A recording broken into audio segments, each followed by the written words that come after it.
আজ চলে গেছিলাম আমরা স্বামী নারায়ণ মন্দির, যাকে আমরা আরেকটা নামেও জানি, যার নাম হচ্ছে পৈলান মন্দির। নমস্কার, আমি টিনা। তো দিদার বাড়িতে এসেছি, আজ নিয়ে 2 দিন হচ্ছে। আজ যাবো একটা মন্দিরে।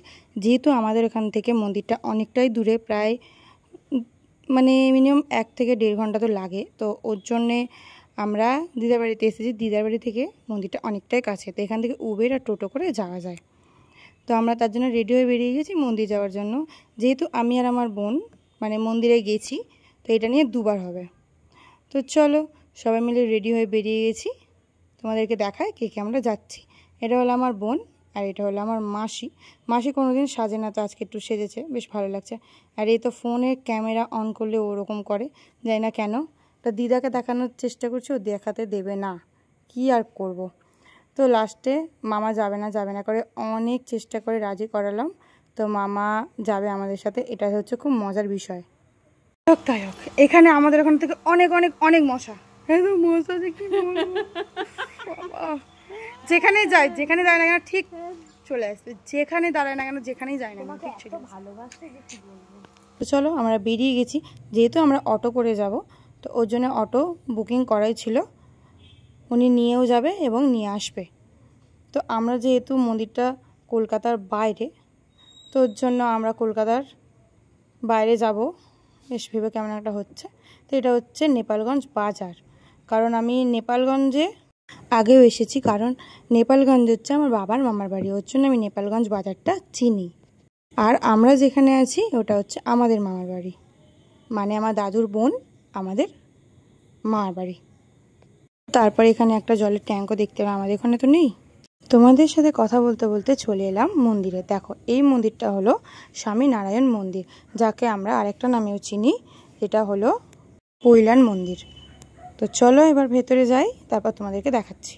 দেখো চলে এসেছি আমরা, গেট দিয়ে ঢুকবো এবার, কারণ ওখানে ভেতরে অটো রাখার স্ট্যান্ড রয়েছে। তাই আমরা এখান থেকে টিকিট করে ঢুকে গেলাম অটো নিয়ে অটো স্ট্যান্ডে। এখানে মামা অটো থেকে নামবে না, বললো তুই যা, তারপর আমরা যাচ্ছি। অটো স্ট্যান্ড লাগিয়ে একেবারেই আসবে। তো আমরা নেমে গেলাম। তো তারপর মামা আসুক। আর এই দেখো, এই একটা সারাক্ষণ আমার সামনে ক্যামেরা ধরে থাকে। আমরা অটো থেকে নেমে গেছি, কারণ অটো স্ট্যান্ডটা উল্টো দিকে, ওখান থেকে নেমে আমরা একটু হেঁটে যাচ্ছি।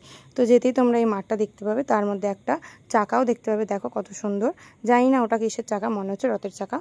এখানে তোমরা মন্দিরের টাইম টেবিলগুলো পেয়ে যাবে। তারপরে এই যে হলো সামনের মন্দিরটা, দেখো কত সুন্দর লাগছে, পতাকাগুলো একই দিকে উঠছে। তার মধ্যে দেখো মেঘটাও কত সুন্দর, তাই না? মেঘটার সাথে তো মন্দিরটা জাস্ট ওয়াও লাগছে। তোমরা সিঁড়িতে উঠতেই ডান দিকে এবং বাঁ দিকে সেম এই পিলারগুলো পেয়ে যাবে। পিলারগুলো দেখতে খুবই সুন্দর, মাঝখানে দাঁড়ালে তোমরা দেখতে পাবে যে একই পিলারগুলো উঠছে, আর সামনে মন্দির। দেখো এই জায়গাটা কতটা সুন্দর লাগছে, কতটা সুন্দর লাগছে দেখতে। তো এখানে দেখো এই জায়গাটা ছোট্টর মধ্যে কত কি সুন্দর করা, এর মধ্যে জল রয়েছে। আমরা যখন এসেছিলাম তখন এরকম জল ছিল না। দেখো কতটা সুন্দর লাগছে, তোমরা এরকম দুপাশে পেয়ে যাবে। আর এটা তো হলো মন্দির।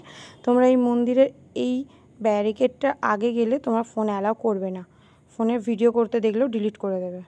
যদি দেখতে পাই অবশ্যই ডিলিট করে দেবে, যদি দেখতে না পাই তাহলে তাহলে দেখা। আর এই জায়গাটা হচ্ছে মন্দির সাইডের জায়গা, যেটা হচ্ছে সিঁড়িতে উঠতে হয় এক জায়গা দিয়ে, নামতে হয় সাইড থেকে। তো সাইডের এই জায়গাটা দেখো কত সুন্দর, মাঝখানটা গাছ দিয়ে ডিজাইন করা, এটা হচ্ছে সাইডের জায়গাটা। তারপর হলো মন্দিরের এই পিলারগুলো দেখো তোমরা কতটা সুন্দর। তোমরা আগে গেলেও দেখতে পাবে যে একই পিলার সামনের দিকে বেরিয়ে রয়েছে, কতটা সুন্দর লাগে না? খুবই ভালো লাগে আমার এই জায়গাটা। তারপর তো গাছ থেকে ফুল ছিঁড়ে নিয়েছিলাম। ঢুকেছি, তো ওই দিক দিয়ে না ঢুকে মন্দিরের সামনেটা ভিডিও করা হয়নি, তো আমরা ভিডিও করবো ওই দিক দিয়ে যাচ্ছিলাম, তো ঢুকতে যাইনি। ফের আমরা অনেকটা ঘুরে আবার যাচ্ছি মন্দিরের সামনে, ওই দিক দিয়ে গিয়ে আবার চলে যাবো, আবার ফের ব্যাকে আসবো, এই করছি। বেশ মজা, কি বলবো। যেহেতু ঘুরেই আসতে হবে, কারণ সামনের দিক দিয়ে তোমাকে, যে দিক দিয়ে ঢুকবে সেদিক দিয়ে তোমাকে বেরোতে দেবে না, ঘুরে আসতে হবে। তো এই জায়গাটা খুব ভালো লেগেছিলো, তার জন্য এই জায়গাটাতে আরেকবার এলাম। যেহেতু এই জায়গাটার সামনের দিকে, কারণ তোমরা সিঁড়িতে উঠতেই তোমরা এটা ডান দিকে পাবে, ওই জন্য ঘুরে আসতে হবে। আমরা যেহেতু গেছিলাম বিকেলবেলা, তাই ভাবলাম যে একটু দাঁড়িয়ে যাই, মন্দিরের লাইটিংটা দেখব। কিন্তু সবাই বলছে দেরি হয়ে যাচ্ছে, বাড়ি যাবো, তো এইটুকুই দেখতে পেলাম, কি আর করব। আমাদের তো প্রথমেই বললাম যে এখানে বসে একটু গল্প করা যায়। তো দেখো মাঠের মধ্যে কত সবাই এসে বসেছে। তো এখন যেহেতু বিকেল টাইম, তো অনেকেই দেখলাম গাড়ি নিয়ে আসছে, যেহেতু ঘুরতে এসেছে তার জন্য গাড়ি নিয়েও এসেছে, গাড়ি বুক করে আসা যায় বলে সবাই গাড়ি নিয়ে এসেছিলো। চলো তোমাদেরকে একটু আকাশটাকে দেখায়। দেখো আকাশটা কতটা সুন্দর লাগছে দেখতে আজকে, কতটা সুন্দর না? দেখো কিরকম, কতটা সুন্দর লাগছে দেখতে আজকে। মন্দির থেকে বাইরে এসেই দেখি কত মাছ জলের মধ্যে। দেখো কতটা মাছ, এখানে এত মাছ, মানে অনেক রকমের মাছ রয়েছে। তো আপাতত আমরা এই মাছ দেখতে পেয়েছি কত। দেখো বাড়িতে আসার সময় এই বাড়িটাকে দেখলাম, দেখো কতটা সুন্দর। আমার তো খুব ভালো লেগেছে বাড়িটা, তাই ভাবলাম একটু ভিডিও করে নিই। ভিডিওটা এই পর্যন্ত, কেমন লাগলো অবশ্যই জানিও। টাটা।